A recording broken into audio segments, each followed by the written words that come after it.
অষ্টমী যায় পলক ফেলার আগে, সন্ধি পুজোর মন্ত্র শুনে মনটা খারাপ লাগে। সপ্তমী আর অষ্টমী যায় পলক ফেলার আগে, সন্ধি পুজোর মন্ত্র শুনে মনটা খারাপ লাগে। নবমীতে ধুনু চিনার জমি বাজায় থাকি, রাত্রি গেলে দশমী কাল কষ্ট কোথায় রাখি।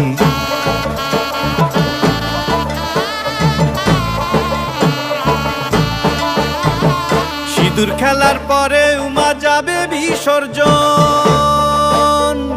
সিঁদুর খেলার পরে উমা যাবে বিসর্জন। ঢাকের বলে প্রশ্ন ঠাকুর থাকবে কতক্ষণ, ঠাকুর থাকবে কতক্ষণ, ঠাকুর যাবে বিসর্জন। ঠাকুর থাকবে কতক্ষণ, ঠাকুর যাবে বিসর্জন। ঠাকুর থাকবে কতক্ষণ, ঠাকুর যাবে বিসর্জন। ঠাকুর